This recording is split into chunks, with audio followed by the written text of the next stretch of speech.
الحمد للہ وکفا وسلام علی عبادہ الذین اصطفیٰ اللہم صل علی سیدنا محمد وعلی آل سیدنا محمد وبارک وسلم۔ انسان کو جہاں یہ شرف حاصل ہے کہ اسے ساری مخلوق میں افضل بنایا گیا ہے، اشرف بنایا گیا ہے، وہاں انسان کے اندر کچھ خامیاں بھی ہیں،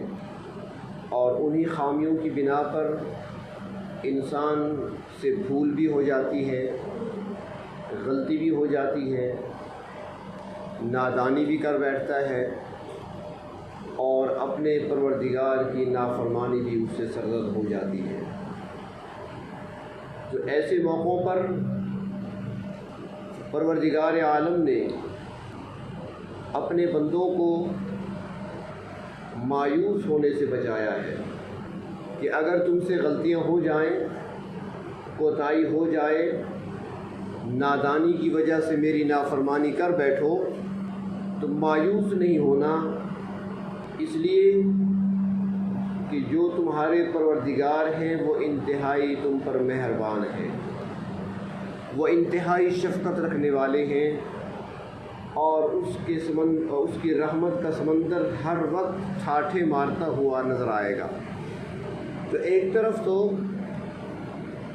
انسان کو مایوسی سے بچایا گیا ہے کہ مایوس نہیں ہونا، چاہے جتنی غلطیاں ہو چکی ہیں، جتنی نافرمانی کر چکے ہو، یہ نہیں سوچنا کہ میری معافی کے لیے کوئی راستہ نہیں ہے یا مجھے کبھی معاف نہیں کیا جائے گا، اس بات سے روکا گیا ہے، لا تقنطوا من رحمت اللہ۔ اور دوسری طرف یہ بھی سکھایا گیا کہ کہیں ایسا نہ ہو کہ اس پروردگار کی صفت رحمت کو دیکھ کر گناہوں پر، نافرمانی پر ڈٹ نہ جاؤ، اس نیت سے کہ میرے پروردگار تو بڑے بخشنے والے ہیں، میرے پروردگار تو بڑے غفور الرحیم ہیں، اور جب وہ غفور الرحیم ہے تو پھر گناہوں پر ڈٹ جاؤ اور گناہ کرتے رہو، یہ بھی نہیں۔ آج کل اکثر یہ فکرہ، یہ جملہ سننے میں آتا ہے، جو گناہ کر رہا ہوتا ہے اگر اس کو روکا جائے تو وہ کہتا ہے کہ اللہ تعالیٰ بڑے غفور الرحیم ہیں۔ تو کیا غفور الرحیم کا یہ معنی ہے کہ تم گناہ پہ گناہ کرتے چلے جاؤ؟ غفور الرحیم کا یہ معنی ہے کہ غلطیاں کرتے چلے جاؤ؟ غلطی ہو جائے انسان سے تو اس کے لیے حکم یہ ہے کہ مایوس نہ ہو، بلکہ وہ فوراً توبہ کر لے، اور وہی بندہ اللہ کو پسند ہے۔ اور پھر جو سچے دل سے توبہ کر لیتا ہے، پروردگار عالم کے سامنے ندامت اختیار کر لیتا ہے، شرمندہ ہو جاتا ہے اپنے کیے پر، تو پروردگار عالم اس کے گناہ کو صرف یہ نہیں کہ معاف کر دیتے ہیں بلکہ مٹا بھی دیتے ہیں۔ اور حدیث شریف میں فرمایا گیا التائب من الذنب کمن لا ذنب لہ، کہ گناہ پر توبہ کرنے والا ایسا ہے جیسے اس نے گناہ کیا ہی نہیں ہے۔ توبہ اللہ کے یہاں پسندیدہ عمل ہے۔ غلطی ہو گئی، ندامت اختیار کر لو، گناہ کر بیٹھے، شرمندہ ہو جاؤ، اللہ سے معافی مانگ لو، فوراً توبہ کر لو، یہ بندے اللہ کو پسند ہیں۔ لیکن یہ چیز سامنے رکھ کر کہ وہ غفور الرحیم ہے اور میں گناہ کرتا چلا جاؤں، یہ خطرناک ہے۔ اور پھر ایسا بھی ہوتا ہے بعض اوقات کہ انسان کو پھر توبہ کی توفیق بھی نہیں ملا کرتی۔ اللہ تعالیٰ ہماری حفاظت فرمائے۔ جو شخص اللہ تبارک و تعالیٰ کی نافرمانی بھی کرتا ہے اور ساتھ وہ ارادہ بھی یہی کیے ہوئے ہوتا ہے تو یہ عمل خطرناک ہے۔ تو غلطیوں پر، گناہوں پر مایوس بھی نہیں ہونا اللہ کی رحمت سے، یہی اسلام کی روح ہے اور یہی اسلامی تعلیمات ہے۔ اور اس کو غفور الرحیم سمجھتے ہوئے گناہوں پر جم بھی نہیں جانا، اور گناہ بھی اس نیت سے نہیں کرنے کہ وہ معاف کرنے والا ہے۔ اور جو معافی مانگ لے وہ پروردگار پھر معاف بھی ایسا کرتے ہیں، وہ رحیم ایسے ہیں کہ مفسرین اکرام نے لکھا ہے ایک شخص تھا جس کا نام آتا ہے مرثد، صحابہ کرام میں سے تھا، انتہائی گناہ گار شخص، اللہ کی نافرمانی اس سے ہو جاتی تھی، گناہوں کی زندگی گزار رہا تھا، شرک کی غلاظتوں میں بھی آلودہ تھا، نقب زنی میں بڑا ماہر تھا، دیواریں پھلانگنا، کسی گھر میں جا گھسنا اس کے لیے عام سا کام تھا، گناہوں کی زندگی گزر رہی تھی۔ اس دوران اسلام کی روشنی اس کے دل تک پہنچی، نبی اکرم صلی اللہ علیہ وسلم کی خدمت میں حاضر ہوا اور آپ کے دست مبارک پہ ہاتھ رکھ کر اسلام قبول کیا اور سابقہ زندگی اور سارے گناہوں پر توبہ کر لی۔ جب اس نے توبہ کر لی اور اسلام قبول کر لیا تو نبی اکرم صلی اللہ علیہ وسلم نے اس سے فرمایا کہ مرثد، تم تو نقب زنی میں، نقب لگانے میں بڑے ماہر ہو، یہ دیواریں پھلانگنا، کسی کی چار دیواری میں گھس جانا، یہ طریقہ تو بڑے اچھا آتا ہے تمہیں، بڑے ماہر ہو تم۔ اس نے کہا جی حضور، میں یہ کام بہت کیا کرتا تھا۔ تو آپ صلی اللہ علیہ وسلم نے فرمایا کہ کیا اب ہمارے لیے بھی نقب لگاؤ گے؟ ہمارے لیے بھی دیوار پھلانگ سکتے ہو؟ وہ بڑا حیران ہوا اور حیرت سے نبی اکرم صلی اللہ علیہ وسلم کے چہرے انور کی طرف دیکھنے لگا کہ یا رسول اللہ صلی اللہ علیہ وسلم، آپ کے لیے نقب زنی، آپ کے لیے دیوار پھلانگو؟ مجھے سمجھ نہیں آ رہی، آپ تو امن کا درس دینے والے ہیں، آپ تو ان چیزوں سے، ان باتوں سے روکنے والے ہیں، تو میں کیسے کروں گا آپ کے لیے؟ آپ مسکرائے اور فرمایا کہ میرا مطلب نہیں سمجھا، نقب لگا کر کسی کا سونا چاندی نہیں چرانا، دیوار پھلانگ کر کسی کی عزت پہ ہاتھ نہیں ڈالنا، دیوار پھلانگ کر کسی کا مال نہیں چرانا، بلکہ میرا مقصد یہ تھا کہ تم اس کام میں ماہر ہو اور تمہیں پتہ ہے کہ ہمارے چند مسلمان قیدی بن کر مکہ والوں کے پاس ہیں، کیا ہمارے لیے یہ کام کر سکتے ہو کہ نقب لگا کر ان قیدیوں کو چھڑا لاؤ؟ اس نے کہا یا رسول اللہ صلی اللہ علیہ وسلم، دنیا کی خاطر میں نے بڑی دیواریں پھلانگی ہیں، اسلام کی خاطر میں یہ قربانی ضرور دوں گا۔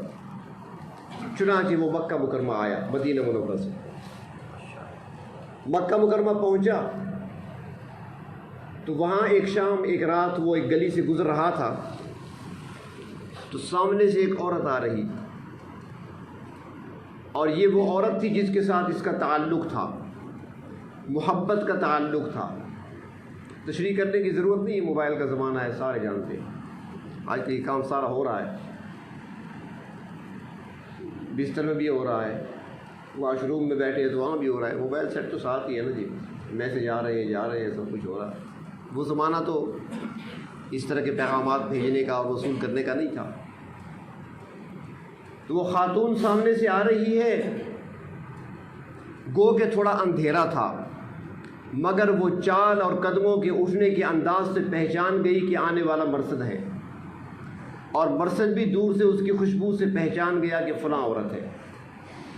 جب وہ قریب آئی تو اس نے پہچان تو لیا تھا، وہ رک گئی راستہ روک کر، مرثد کا ہاتھ پکڑنے لگی، تھامنے لگی، محبت کا تعلق تھا۔ توبہ ہو تو ایسی ہو، بتا رہا ہوں کہ توبہ پر انعام اللہ تعالیٰ کتنا دیتے ہیں، لیکن توبہ کس طرح کی ہونی چاہیے۔ ایک محبت کا تعلق ہے، ایک عرصے سے چلا آ رہا ہے، تو جب وہ آگے بڑھی، ہاتھ بڑھایا، مرثد پیچھے ہٹے۔ اس نے کہا کیا ہوا، پیچھے کیوں ہٹ رہے ہو آج؟ اس نے جواب دیا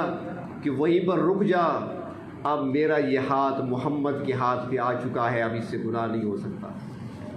صلی اللہ علیہ وسلم۔ اب یہ ہاتھ توبہ کر چکا ہے، اب یہ ہاتھ گناہ کی طرف نہیں ہو سکتا۔ اس عورت نے بڑی کوشش کی لیکن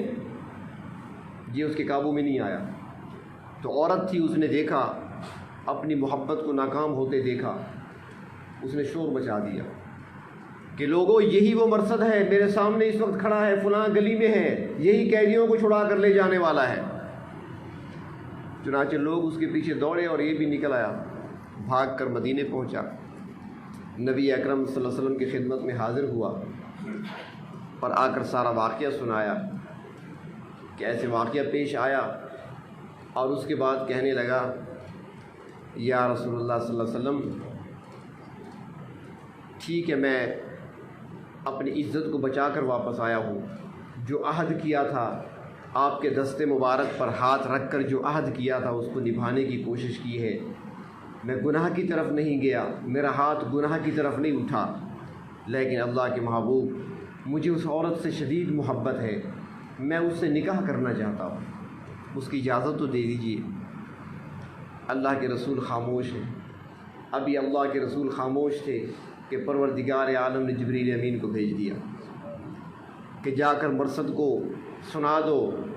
الزانی لا ینکحھا الا زان او مشرک، الزانیۃ لا ینکحھا، کہ اے مرصد اب تم کلمہ پڑھ چکے ہو، اب تم توبہ کر چکے ہو، پہلے تم شرک کی غلاظتوں سے آلودہ تھے، پہلے تم غلط راہوں پر چلنے والے تھے، اب جب تم نے توبہ کر لی ہے، تم نے ایمان کو اپنا لیا ہے، اپنے دل میں ایمان کو جگہ دے دی ہے، اب ہمارے اپنے بن چکے ہو، اب تمہارے بستر پر زانی عورت نہیں آ سکے گی۔ اب اگر تمہارا نکاح ہوگا تو کسی پاکیزہ سے ہوگا، اگر تمہارا نکاح ہوگا تو کسی مومنہ سے ہوگا، کسی مشرکہ اور زانیہ سے نہیں ہو سکتا۔ تو توبہ ایسی چیز ہے کہ جو چند دن پہلے ایک چور کے نام سے جانا جاتا تھا، ایک نافرمان کی حیثیت سے پہچانا جاتا تھا، جب اس نے توبہ کر لی تو اس کا نام صحابیت کی فہرست میں آ گیا۔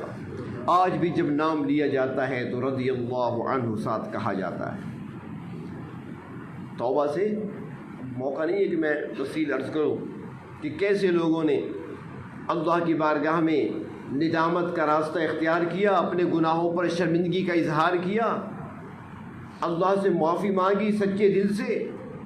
تو وہ مقام، وہ مرتبہ جو عبادت کرنے والے سالہ سال میں حاصل نہ کر سکے تھے، وہ چند آنسوؤں کے ذریعے سے وہ مرتبہ مقام حاصل کر گیا۔ ولایت کے کئی درجے وہ پار کر جاتی ہیں،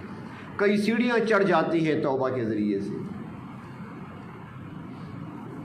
تو اللہ تبارک و تعالیٰ نے مایوسی سے روکا ہے۔ غلطیاں ہو گئیں، نافرمانی کر بیٹھے ہو، نادانی سے ہو گیا جو کچھ، معافی مانگ لو،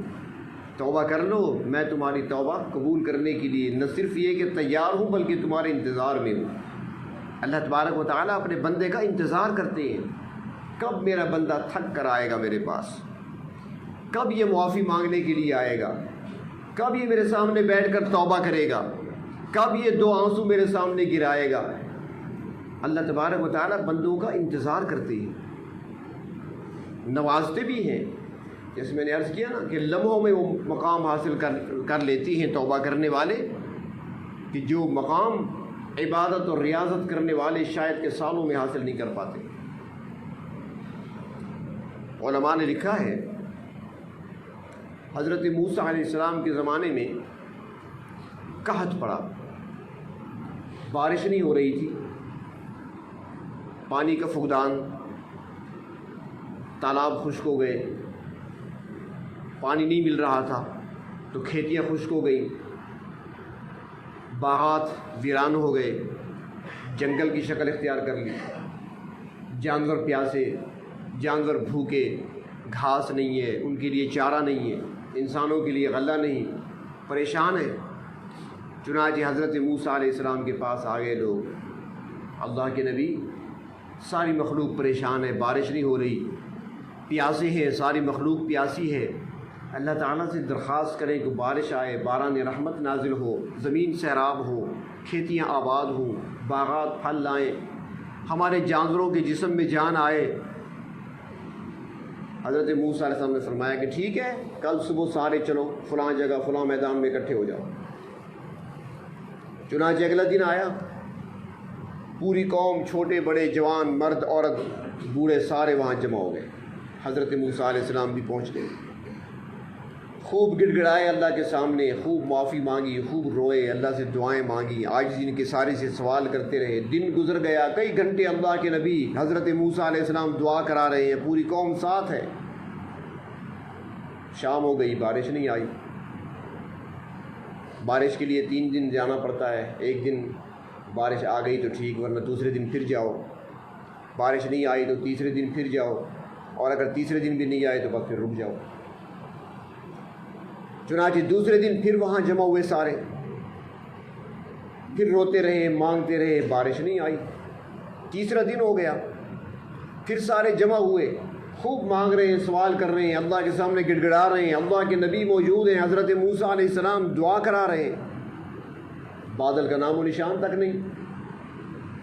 حضرت موسیٰ علیہ السلام اللہ کے نبی ہیں، کلیم بھی ہیں، اللہ تبارک و تعالیٰ سے ہم کلام بھی ہوا کرتے تھے۔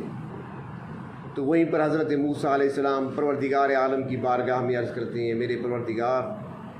وجہ کیا ہے؟ میری پوری قوم یہاں پر موجود ہے، سارے رو رہے ہیں، پریشان ہیں، اللہ آپ نے اپنی مخلوق کو کبھی پریشان تو نہیں کیا،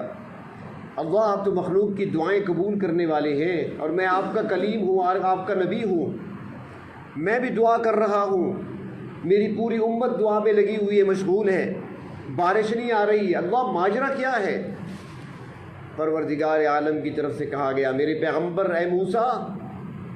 جو لوگ اس وقت آپ کے ساتھ میدان میں جمع ہیں، ان میں ایک شخص ایسا بھی ہے جو 40 سال سے مسلسل میری نافرمانی کر رہا ہے، جو 40 سال سے مسلسل میرے حکم کو توڑ رہا ہے، جو 40 سال سے مسلسل گناہ کر رہا ہے،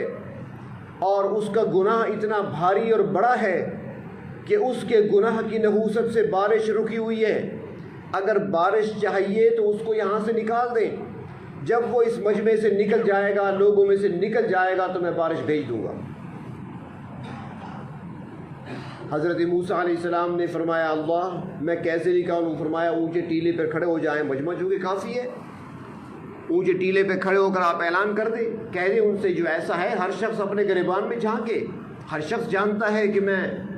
کتنے پانی میں ہوں، میں کیا کرتا رہتا ہوں، آپ اعلان کر دیں، وہ نکل جائے گا، جب وہاں سے نکلے گا تو پھر بارش بھیج دوں گا۔ چنانچہ حضرت موسیٰ علیہ السلام ٹیلے پہ کھڑے ہو گئے،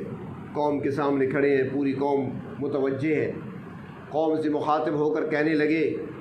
کہ تمہارے اندر ایک شخص ایسا موجود ہے جو 40 سال سے اللہ کی نافرمانی کر رہا ہے، 40 سال سے اللہ تبارک و تعالیٰ کے احکامات کو توڑ رہا ہے، اور اس کے گناہوں کی نحوست سے آج بارش رکی ہوئی ہے، اس کے گناہوں کی نحوست سے آج ساری امت پریشان ہے، لہٰذا میں کہتا ہوں کہ یہاں سے وہ نکل جائے، اور اگر وہ خود شرافت سے نہیں نکلے گا تو میں اپنے رب سے اس کا نام پتہ پوچھ کر اسے کان سے پکڑ کر یہاں سے نکال دوں گا۔ اب کھڑے ہیں، حضرت موسیٰ علیہ السلام بھی دیکھ رہے ہیں، پوری قوم دیکھ رہی ہے کہ کون نکلتا ہے۔ کچھ وقت گزر گیا، کوئی نہیں نکلا، سارے وہی کھڑے ہیں، جو کھڑے ہیں وہ کھڑے ہیں، جو بیٹھے ہیں وہ بیٹھے ہیں، کوئی نہیں جا رہا، سارے قوم دیکھ رہی ہے، موسیٰ علیہ السلام بھی دیکھ رہے ہیں، ابھی نکلا وہاں سے کوئی نہیں۔ ایک طرف سے دیکھا تو بادل اٹھے اور تیزی سے آنے لگے،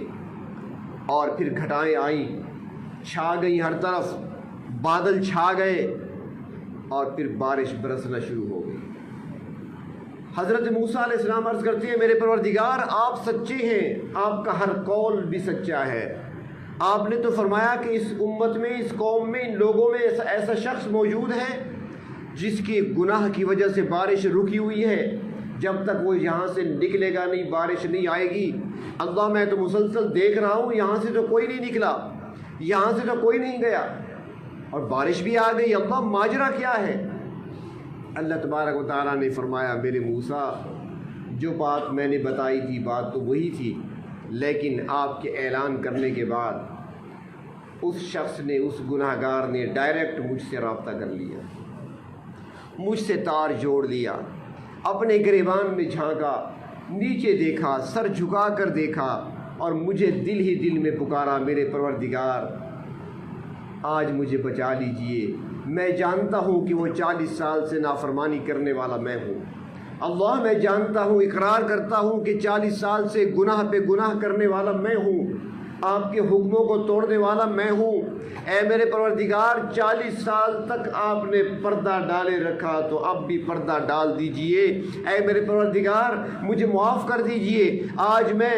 عہد کرتا ہوں اور عزم کرتا ہوں آئندہ آپ کی نافرمانی نہیں کروں گا، آئندہ غلطی نہیں کروں گا، آپ کے حکموں کی خلاف ورزی نہیں کروں گا۔ اللہ میں اپنے جرم پر توبہ کرتا ہوں، اللہ میں نادم ہوں، میں شرمندہ ہوں، مجھے معاف کر دیجئے۔ اللہ اگر آپ نے مجھے معاف نہ کیا تو اللہ میں آپ کا بندہ ہوں، آج رسوا ہو کر رہ جاؤں گا، ذلیل ہو کر رہ جاؤں گا۔ آپ کے کلیم حضرت موسیٰ علیہ السلام مجھے ہاتھ سے پکڑ کر جب مجمع عام سے نکالیں گے، پوری امت کے سامنے میری رسوائی ہوگی، میری ذلت ہوگی۔ اے میرے رب مجھے ذلت رسوائی سے بچا دیجئے۔ 40 سال تک آپ نے بچائے رکھا تو اب بھی اپنی ستاری کے پردے مجھ پہ ڈال دیجئے۔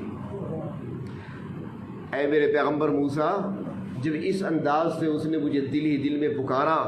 تو میں نے اس کی توبہ کو قبول کر لیا، اور اس نے ایسے سچے دل سے توبہ کی ہے کہ اے موسیٰ جس کے گناہوں کی نحوست سے پہلے بارش رکی ہوئی تھی، آج اسی کی توبہ کی برکت سے میں نے بارش بھیج دی ہے۔ حضرت موسیٰ علیہ السلام عرض کرتی ہے میرے پروردگار وہ کون سا خوش قسمت بندہ ہے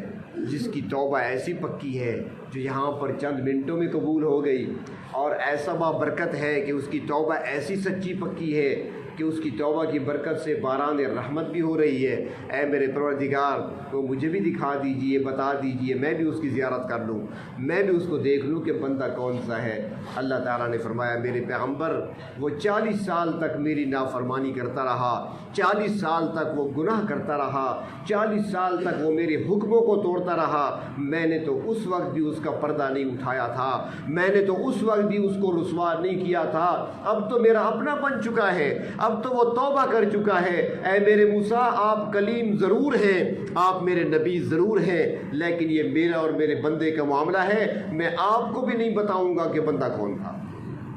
اللہ تعالیٰ پھر ایسی توبہ قبول فرماتے ہیں اور توبہ کے ذریعے پھر ایسا انعام عطا فرماتے ہیں، ولایت کی وہ منزلیں طے کرا دیتی ہیں جو سالہ سال کی عبادت سے بھی بعض اوقات طے نہیں ہو سکتی۔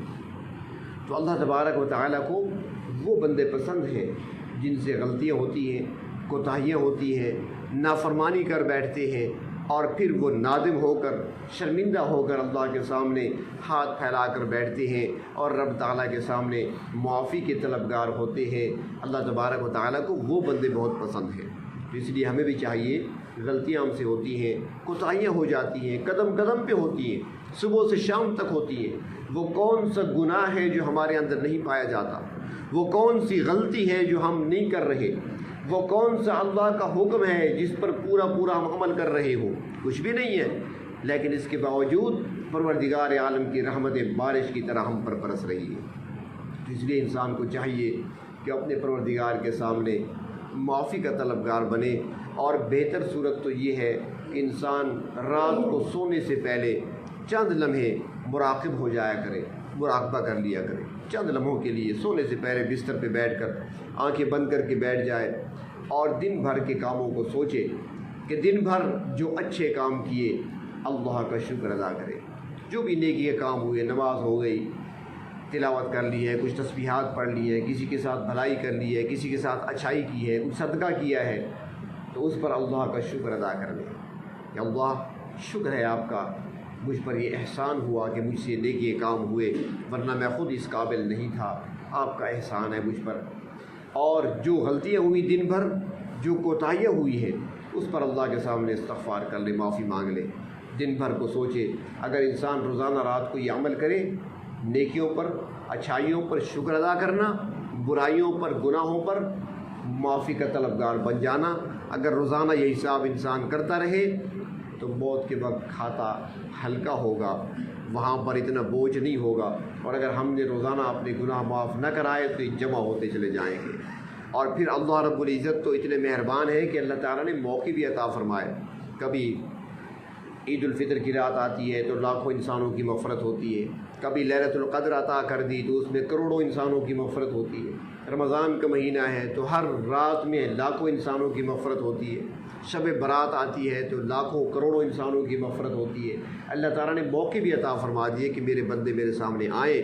ندامت کا اظہار کریں، اپنے گناہوں پر معافی کے طلبگار بنیں تاکہ میں ان کی خطاؤں کو معافیوں کو معاف کر دوں۔ جب پروردگار عالم معاف کرنے کے لیے تیار ہے اور انتظار بھی کر رہے ہیں تو ہمیں بھی چاہیے کہ موت سے پہلے اپنی خطاؤں کو پروردگار عالم سے معاف کرا لیں۔ جب خود ہی ہمیں بلایا جاتا ہے، خود ہی ہم سے کہا جاتا ہے آؤ مجھ سے معافی مانگو، جیسا کہ روایات میں آتا ہے کہ لیلۃ القدر آتی ہے یا شب برات آتی ہے یا روزانہ آدھی رات کا وقت ہوتا ہے تو پروردگار عالم کی طرف سے اعلان ہوتی ہے حل من مستغفر، ہے کوئی معافی مانگنے والا جس کو معاف کیا جائے؟ تو خود اعلان ہوتا ہے، ہمیں بلایا جاتا ہے، دعوت دی جاتی ہے آؤ معافی مجھ سے مانگ لو، میرے سامنے اپنی خطاؤں پر ندامت کا اظہار کر دو تاکہ تمہاری ساری خطاؤں کو میں معاف کر دوں۔ جب بلایا جاتا ہے تو ہمیں بھی چاہیے کہ اپنے گناہوں پر فخر کرنے کی بجائے اللہ تبارک و تعالیٰ تو ستاری کے پردے ڈالتے ہیں، ہماری خطاؤں کو ہماری غلطیوں کو اللہ تعالیٰ چھپا دیتے ہیں۔ یہ اور بات ہے کہ بعض اوقات ہم اپنا پردہ خود چاک کر لیتے ہیں، یہ اور بات ہے کہ ہم اپنے گناہوں کا اظہار خود کر بیٹھتے ہیں، ورنہ پروردگار عالم کسی بندے کو کبھی رسوا نہیں کرتے،